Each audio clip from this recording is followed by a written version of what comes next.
All right. So here's a couple announcement or reminders item. So let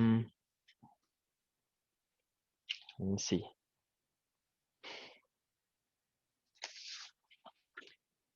Classroom disinfection. Riley and Caitlin. Caitlin is online today. Let me see. So Jaden, you are next. So I will change Jaden for that. Okay.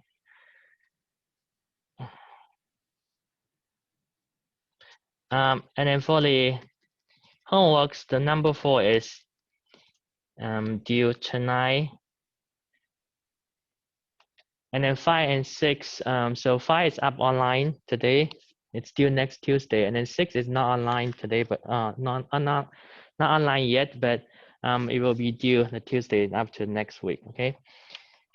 Then after that, we will have our exam number 2 scheduled the week after 6, homework 6 is due. Okay.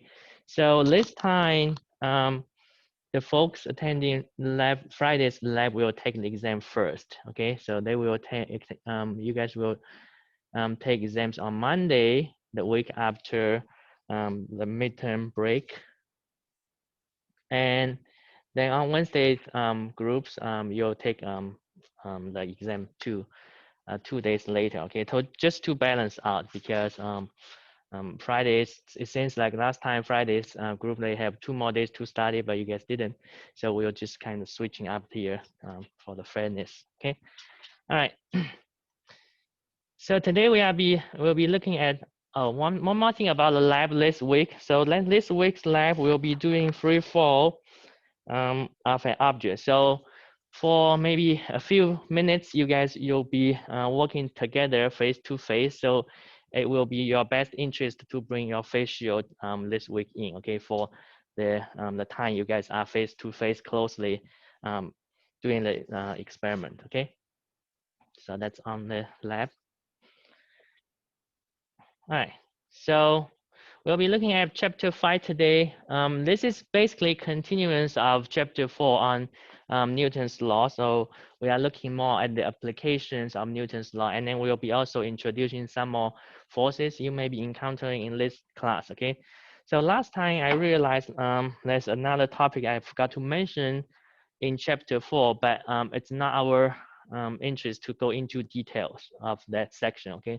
So basically, all the forces you are encountering, they are actually coming from these 4 types, okay, in physics. So in physics, all forces can be categorized into 4 basic forces, okay. So they are gravitational forces, electromagnetic forces, weak nuclear, and then strong nuclear reactions, okay, the forces. So those are the 4 basic forces, okay. And that's all you need to know at this moment. You can read into the details in this section by yourself, okay? And if you guys are interested in this topic, you can take modern physics later, okay? So we'll be looking at chapter 5. So to start with, we'll be looking at friction force, okay? So there are 2 types of friction forces, okay? So when you have 2 objects that is in contact, all right? So if there's relative motion between the 2, okay, if you are rubbing your hands, then there's friction forces between your hands. And if you apply force, right? You kind of start to rub, but you do not apply enough force, so yeah, there's not relative motion, but there's intended relative motion, right? If you push a little bit, then you can feel there's a friction force. So that's another type of friction force. So basically, friction force, there will be 2 types of friction forces. One is called kinetic friction force. The other one is called static friction force, okay? So kinetic friction force means you have the 2 objects in contact have relative motion, all right? On the other hand, static friction means you have 2 objects in contact, but they are not having relative motion, okay? But there's a force between them, okay? So that's called static. We'll take a look on kinetic friction first, all right? But fundamentally, the two objects in contact will have would have friction force between them. It's because down to microscopic view, okay, if you go to like submicron scale or maybe in atomic scale, you'll see although you can make the two surfaces very smooth, like from the eye view, you cannot see any kinks or dips, but microscopic views, there's always kinks and dips, okay, between the two surfaces. If you go to atomic level, then there's maybe the surface like actually have variation roughness, or we call roughness in science, but maybe like one location you have one atom over here, but next location you might be having two atoms. So there's one atom apart, okay, on that level of view. Okay, so you cannot make a perfect surface, okay? Even if you go to atomic level view, because atoms are spheres, okay, so you cannot make surface smooth anyway. All right, so for kinetic friction, that means if you have two objects, for example, this guy and then the surface here, if they are having relative motion, say if the block is going in one direction to the right in this case, all right, so you can you can put a scale over here which reads the force from the scale, okay, so you can have this force scale like that. You can pull the block so that it will move with a constant velocity, okay. So in that case, if it's constant velocity, then the friction force should be equal to the pulling force that is read from this scale, right? So you can measure what the friction force it is, okay. Now, this is one scenario if you have one block. If you have two identical blocks, if you put them together on top of each other, and then if you try to pull now the two blocks with the constant velocity, which means the scale will read whatever the friction force is, right? Because if you have constant velocity, then acceleration is equal to 0. So then this pulling force and then the friction force should cancel out, okay? So in that case, you'll figure then the friction force in this scenario will be twice of that in that scenario. So the difference is you have one block, you have two blocks here, all right? So it turns out that friction force is determined by the normal force, okay? So in this case, you have one normal force. In this case, you have twice of that normal force because you have two blocks, okay? And then you can add more. If you have more blocks, then you will experience more friction force, static friction here, okay? It also turns out in experimentally that the contact force is not dependent, okay, and that for the kinetic friction. So it's not, it only depends on the normal force. It's not depending on the relative speed, okay? So you can be moving this block at 1 meters per second square. If friction is 10, then if you are moving this at 2 meters per second square, the friction force is still 10, okay? It doesn't depend on the speed. It doesn't also depends on the area of contact, okay? All right. So the reason is if you apply more normal force, normal force between the two surfaces, okay? So initially, when the one surface is moving with relative to the other surface, you might be encounter a few like kinks or peaks or dips. But if you push them harder together, then the contact will be more. So then you will encounter more like the dips, kinks, or peaks in that case. Okay, so then in that sense, your normal force or your friction force will be increased. Okay, so that tells us that the friction force is proportional to the normal force. Okay, with a constant number. Okay, so this constant number depends on what types of surface you have in contact. Okay, and we have, so when you express normal force, you use small f, okay? So that's a special symbol for friction force. We use small f, okay? And then sub k means this is kinetic friction, okay? For static friction we'll write as F sub S. Okay, so that's just for notation. So this guy looks like U. It's called mu. Mu sub K. That means the coefficient of kinetic friction. Okay, so that's called that. So as I mentioned, mu sub K depends on the material you have on the surface in contact. So in this case, we will be focusing on this guy because this is the kinetic friction, coefficient of kinetic friction, okay? And then there's also coefficient of static friction. So these two are slightly different, okay? We'll talk about this guy more later on, just in a couple minutes. But so you can see if you have different materials for the surface in contact. So for example, if you have a rubber surface in contact with dry concrete, okay, so then kinetic friction, coefficient of kinetic friction is about 0.7. Okay, so it will be 0.7 multiplied by whatever normal force that is, okay?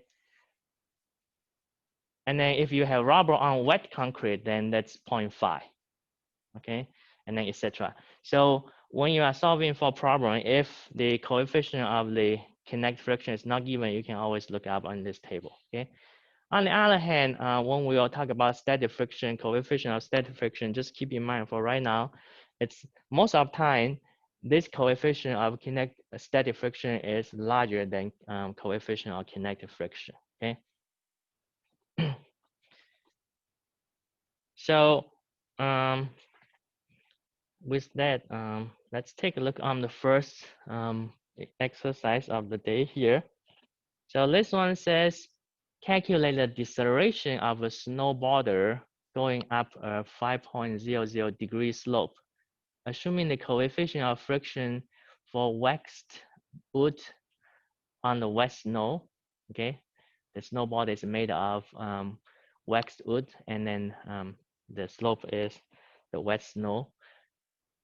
It says ignore the air resistance. Okay, so for right now, we can just ignore the air resistance. Okay, we'll talk about air resistance in a little bit later, but calculate the deceleration of the snowboarder going up a slope.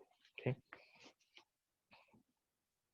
So again, this is the extension of the law of Newton's law of motion. So you probably will be looking at the free body diagram of the snowboarder, and then check on what's the net force, okay, on the snowboarder, and then net force you can relate it to the acceleration, okay, which is the deceleration in this case, because you are going up a slope, your speed will slow down, okay.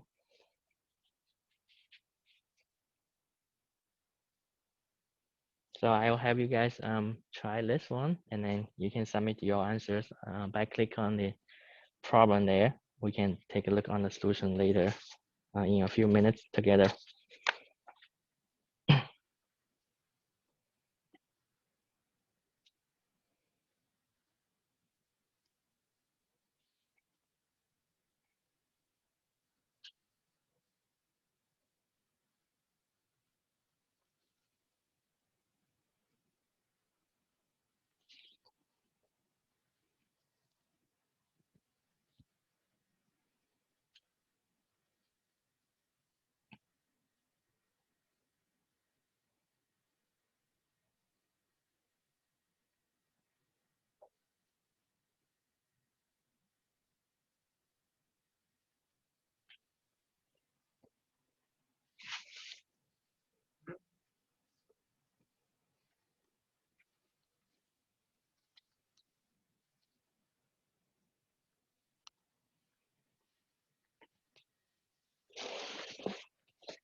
All right, so I think we can take a look at the solutions together here.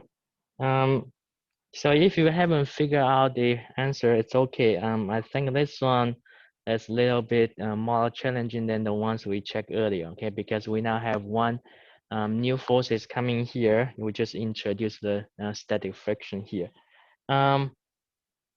So I just realized that one thing I didn't remember, I didn't mention about the friction force. So let me go back a couple of slides back here. So for kinetic friction, um, you can calculate its magnitude by using this F sub k equal to mu k times m, okay? And then the direction I forgot to mention. So for the direction of the kinetic friction, it's always opposite to the motion of the object, okay? So if an object is going to the right, then the friction force, kinetic friction is going to be towards the left, okay? And then the other way around, okay? So that's on the direction. So it's always opposite to the relative motion of the object, okay? Opposite to the motion of the object, okay? So let's see this one here. It says calculate the deceleration of the snowboarder going up the 5.00 degree slope, assuming the coefficient of friction for waxed wood and wet snow. So in this case, again, you want to sketch your problem.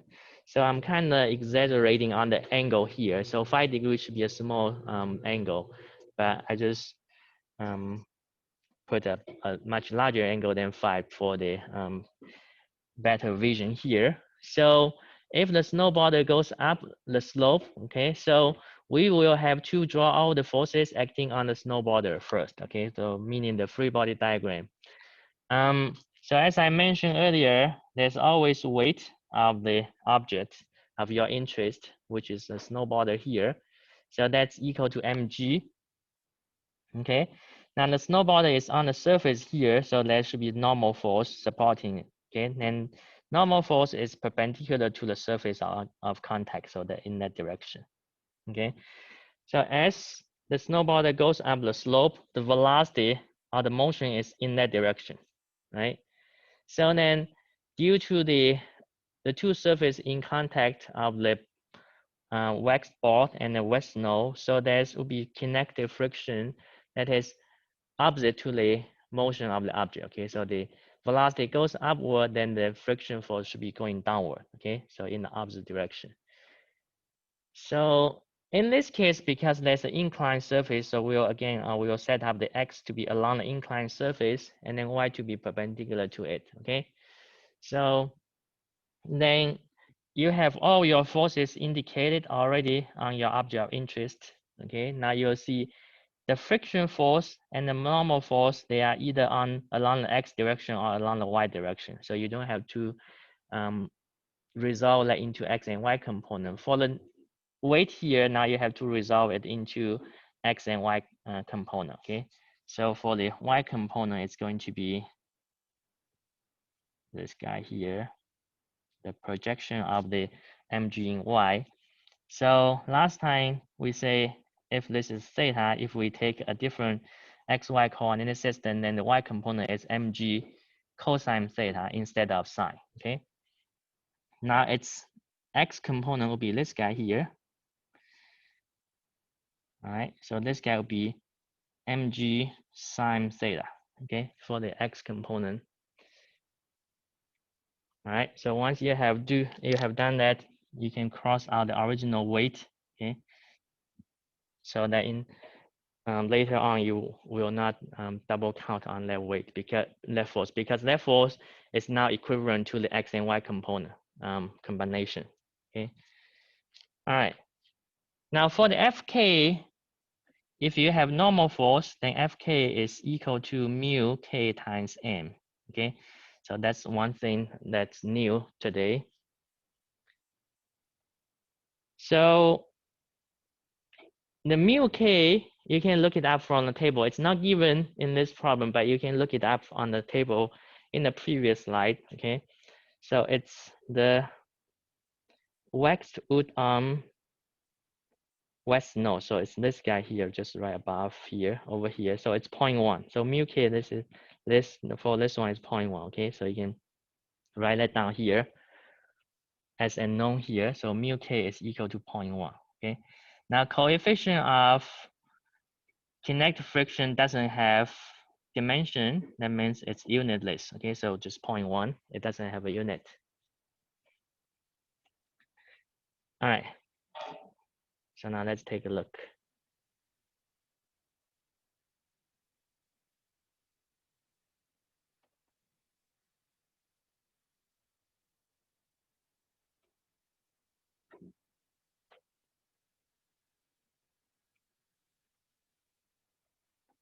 So we have our free body diagram now. Okay, so then we can, from the free body diagram, we can write the net force in X and Y component, right? So because this is two-dimensional problem, so you'll have your net force in X and Y component. So net force in X this time. So if you take up, upward along the surface to be positive, then net force should be equal to this guy and this guy by negative, right? So minus Fk minus mg sine theta.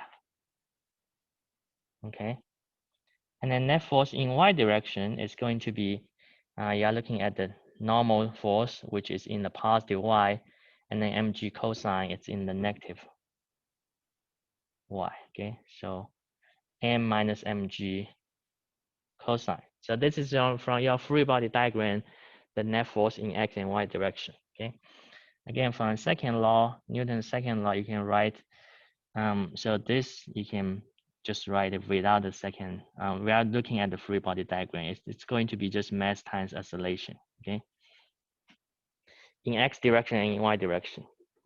Okay, now in this case, you can probably realize that acceleration in y is going to be 0 because he's not going along the perpendicular to the inclined direction, right? It's not going in the y direction at all. So ay is going to be 0, right? Then we are actually looking for ax in this scenario, okay? So x is what we are, ax is what we are looking for in this case. The acceleration of the snowboarder in the y direction, in the x direction, okay? So if you are looking for this guy, so then this is equal to net force in the x direction. Then you can set this equal to this guy, right? Because net force from free body diagram is equal to that guy. So you can set those two equal to each other. So you can say m times my acceleration in x is equal to minus fk minus mg sine theta, okay? And then minus f is minus mu k times m minus mg sine theta, okay? M times x. So this is what you have.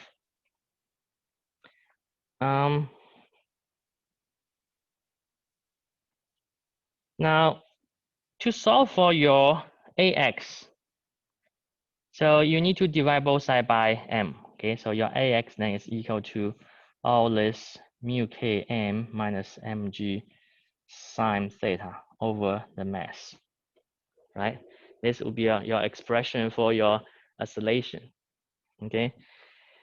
Now you can see over here the mu k is 0.1, right? But normal force is not given here. So what do we do about normal force? All right. So normal force, it appears over here in this equation as well. So you probably can check on that one. Now this is the net force in y direction, right? Equal to normal force minus mg cosine. All right, and then net force is equal to this guy in y direction is mass times acceleration in y.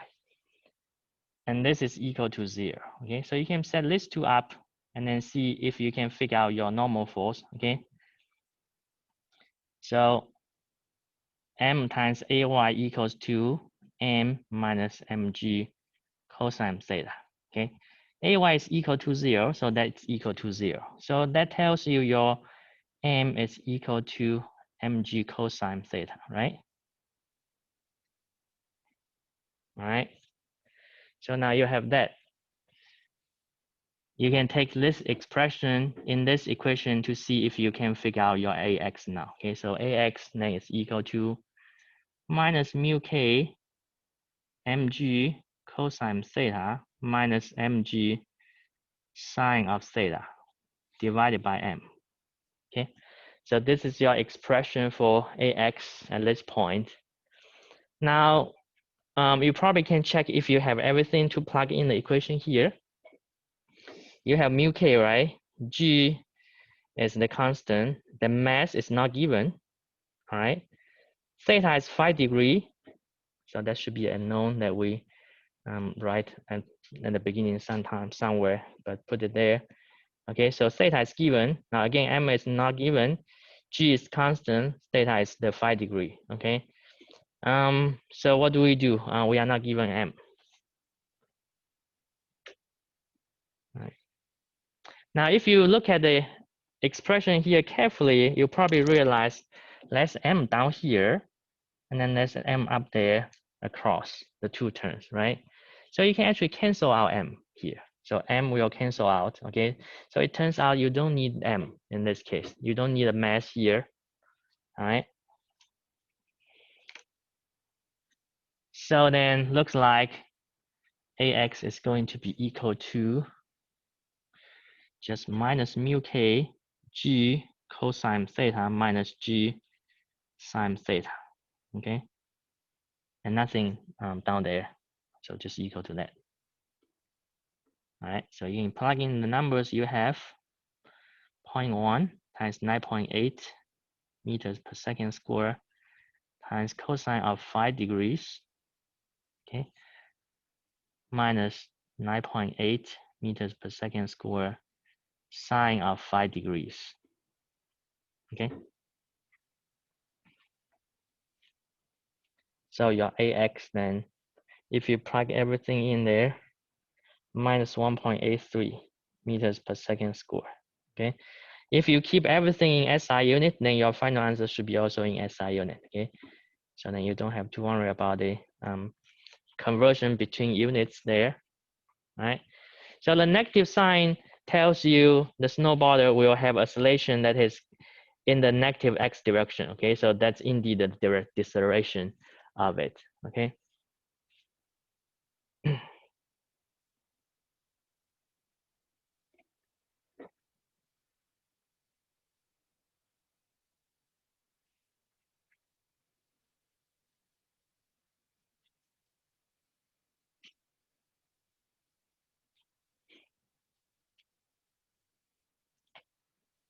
All right, any questions you guys might have?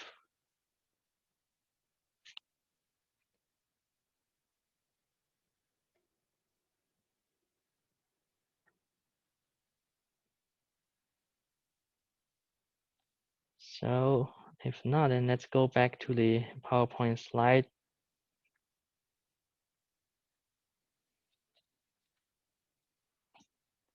So we have just look at the kinetic friction. That means the two surfaces in contact have relative motion, all right? Now, as I mentioned earlier, there's another types of friction force, which is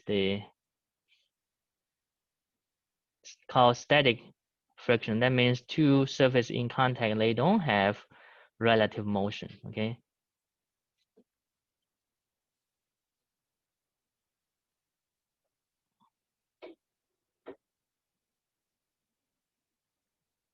Yeah, for online folks, you probably want to pull up your PowerPoint slide because I don't think the camera will work best in this scenario.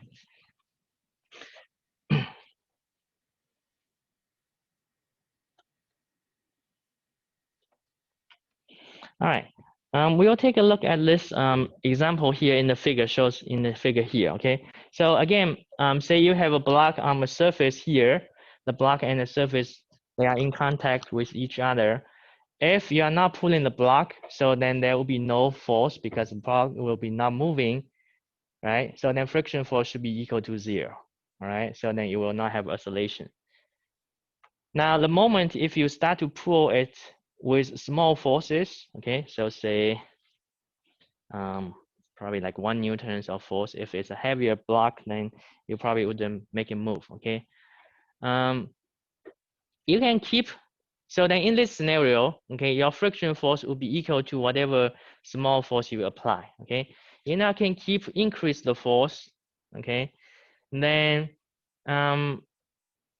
it might still not be moving, but at the moment that you have applied enough forces, then it will start to move. Okay, so you can pull this block to a maximum force until it's about just to start moving. Okay, so you can see in these three scenarios, the friction force actually can be from 0 to a small force and then to a relative larger force. Okay, so static friction in this case, because all these three scenarios, the blocks are not moving. Okay, once you have achieved that maximum friction force, then the block will start to move. In this case, when it starts to move, then the friction force is called kinetic friction, which we mentioned earlier. Okay, but on this top three figures here, you can see the static friction actually is not a fixed number. Previously, when we say about the kinetic friction, it's a fixed number equal to mu times m, right? Mu sub k times n. But for static friction, you actually have a range from 0 to a maximum number. Okay. So this is your static friction. It actually has a range from 0 to a maximum number. The maximum number can be determined, okay, by using this equation, which is similar to the static kinetic friction, okay. So static friction max is equal to mu s times m. All right. In this case, the mu s is the coefficient of the static friction, and then again, n will be the normal force. All right. So that's maximum magnitude. But just keep in mind, static friction can be from anything from 0 to that maximum number. Okay. For the coefficient of the static friction, this guy again, you can refer to the table we saw earlier for that one. Okay, and then just keep in mind mu sub s is most oftentimes greater than mu sub k. Okay, because once you have reached that maximum barrier number, then actually it requires a little bit less force to make the object move, or the kinetic friction is a little bit smaller than the maximum static friction. Okay. All right.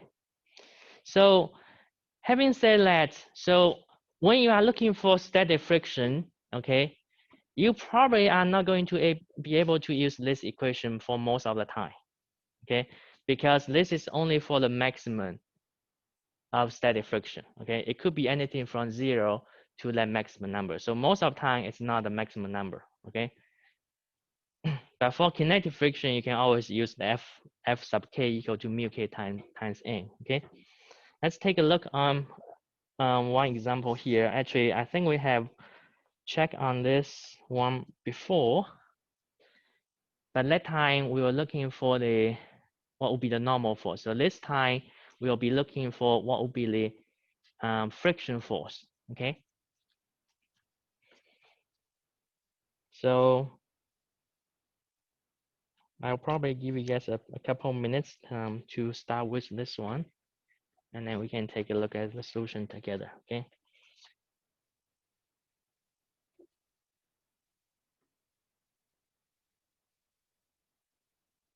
And let me take a look at the previous responses from you guys.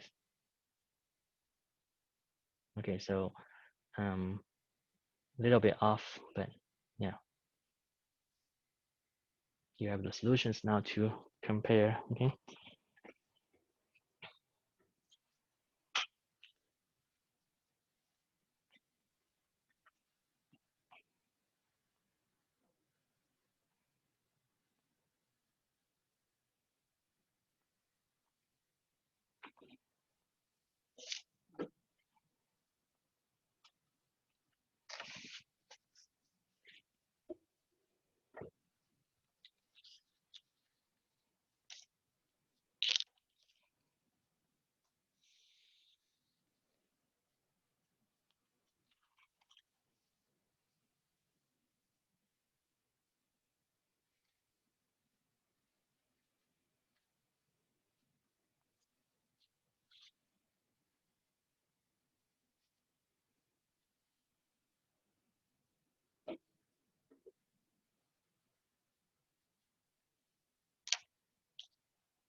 Okay, so yes, let's take a look on this one together here. I saw a couple of responses there, but let's take a look here together. Okay, so again, you want to sketch your problem. You want to draw your free body diagram on the book, which is your object of interest.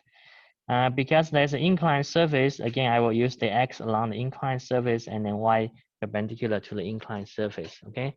So the first force you probably identified was the mg, the weight, because now we are, again, near the surface of Earth. Weight is always the one of the forces.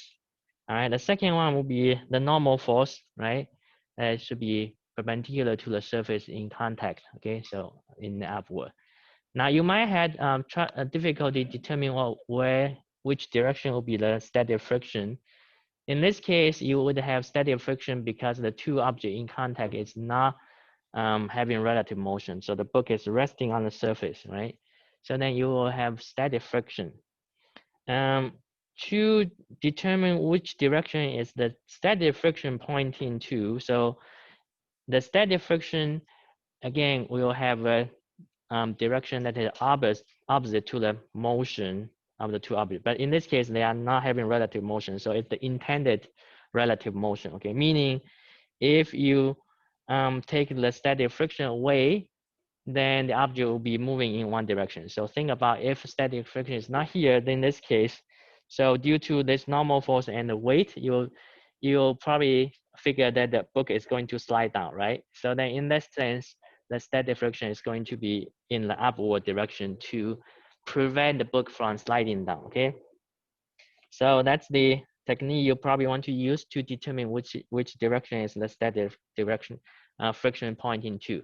So just imagine if there's no static friction, then which direction will be the object moving, okay? Then the static friction should be opposite to the intended motion, okay?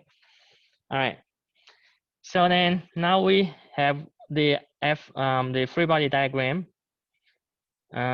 So then you can take a look on the three forces here. You probably realize that the friction and normal force is either in the x and y direction. Again, you will have to break this into the x and y component. Okay, so the y component again will be the in this direction here will be mg. Because it's y direction, now you are going to take a cosine because you are using a different coordinate system. And then this guy will be mg sine of theta, okay? So then you can cross out the original mg. Then you can write in the x direction, the net force is equal to static friction minus mg of sine theta, okay? In y direction, it's equal to normal force minus mg cosine theta, okay? So this two equation is from free body diagram. Now from your second law, you can also write two equations in terms of net force. That should be equal to m times acceleration in x and in y directions respectively. All right, because the book is resting, so that means this is 0, this is also 0, right? There's no acceleration on the book. So by this point, if you are very familiar with the steps we are taking, so first we'll be looking at free body diagram and then have the x and y component net force as a result of the forces you have in x component and y component, and then Newton's second law, okay? So you might skip these steps if you are very familiar at this point now. So you can just say, because this is, it's going to be equal to 0, so you can just directly set up that's going to be equal to 0. And then this guy to be going to be equal to 0, okay? So you'll have Fs minus mg sine theta equals to 0, and minus mg cosine theta equal to 0, okay? If you are very familiar with this one, you can, by now you should be able to just write out these two equations, okay? But if you are not, then stick with what we have been doing for up to now. So write down the two equations from free body diagram, write down the two equations you would have from the second law, and then set the x component to be equal to each other and y component to be equal to each other, okay? So now, once you have these two, so you are looking for static friction here, you are looking for friction force. So you probably can look at this one, right? So you can realize that Fs is equal to mg sine theta then, okay? So it looks like you have the m, the 2.9, you have the g, so 2.9 kilograms times 9.8 meters per second square, and then you have the angle, sine of 36, okay? So then looks like this friction force can be determined directly now. 16.7 newtons, okay? So couple of you guys got the 23 newtons, that's when you take cosine here, all right? So if you take a cosine, it's going to be 23, but it should be sine in this case, okay? So you can check on where you got that one wrong, but it should be 16.7 newtons, okay? So you guys can see from here, in this problem, when you are looking for f sub x, you are not using the So you are not using this equation here in this case, right? You're not using the F maximum equal to mu s times m. So as I mentioned, for static friction, this equation is only used to find the maximum, okay? So you might not always have in the maximum static friction, okay? So you can have static friction from 0 to that maximum number, all right? In some scenarios, you'll be indeed looking for the maximum of the static friction. Then you can apply the equation at some point, okay?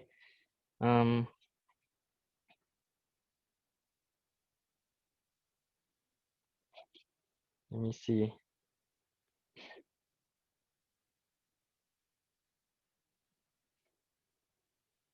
Maybe a quick note on this one. So for friction force, either static friction or kinetic friction, it's actually opposed to your motion or the object's motion, okay? So then in that context, there's another force called drag forces that is also opposed to the motion of the object. So if you are swimming, then you'll probably feel like the resistance force from the water, or if you are driving or maybe riding your bike at a very high speed, you can also feel the resistance force from the air. Okay, so either air and then water, they are considered fluid, okay, or you can say gas or liquid. Okay, so fluid can include both gas and liquid. So in this case gas, in this case liquid. So if you have the object moving inside a fluid, either in gas or in liquid, they will also experience another type of resistance force, which is called drag force. Okay, so again, similar to friction force, drag force is opposed to the motion of the object. Okay, so I guess we will just stop here for today, and then coming back on Friday on that topic. Okay.